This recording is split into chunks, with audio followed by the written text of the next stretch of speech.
ধানের জমিতে কীটনাশক বা বিষ প্রয়োগ করে মেরে ফেলা হলো প্রায় শতাধিক দেশি প্রজাতির পাখি। মর্মান্তিক ও চাঞ্চল্যকর এই ঘটনাটি ঘটেছে চুয়াডাঙ্গার দর্শনা থানার মদনা এলাকায়। পাখি নিধনের দায়ে প্রশাসনিক ব্যবস্থার মুখোমুখি হতে হলো সেই জমির মালিককে। স্থানীয় সূত্রে জানা গেছে, দর্শনা থানার পারকৃষ্ণপুর মদনা গ্রামের দক্ষিণ পাড়ার বাসিন্দা আতিয়ার রহমান গত শনিবার বিকেলে তার ধানের জমিতে বিষ প্রয়োগ করেন।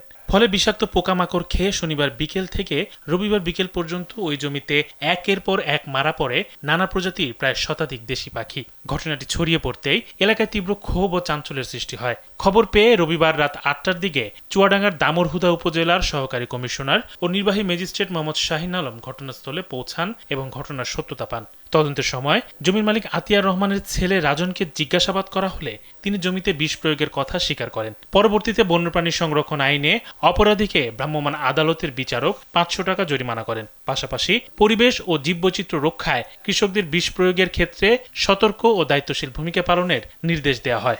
আর আমরা এখন যেখানে আছি পাশেই 20টার মতো বিভিন্ন প্রজাতির পাখি মৃত অবস্থা আমরা দেখতে পাই। তো আমাদের বন্যপ্রাণী সংরক্ষণ আইন 2012, এই আইনের যা বিষয়বস্তু, কেউ যদি উদ্দেশ্য প্রণোদিত ভাবে বা অসৎ উদ্দেশ্য নিয়ে পাখি শিকার বা বন্যপ্রাণী শিকার করে, তাহলে তার শাস্তি অর্থদণ্ড এবং কারাদণ্ড বিভিন্ন মেয়াদে আছে। বন্যপ্রাণী সংরক্ষণ আইন 2012-এর 26 ধারা অনুযায়ী যেহেতু অসতর্কতা বা না জানার কারণে কাজটি করেছেন, ওনাকে এই আইনের সর্বোচ্চ শাস্তি ৫০০ টাকা জরিমানা করছে এবং ওনার কাছ থেকে আমরা মুচলেখা নিব যাতে এ ধরনের কোনো কাজ ভবিষ্যতে না করে।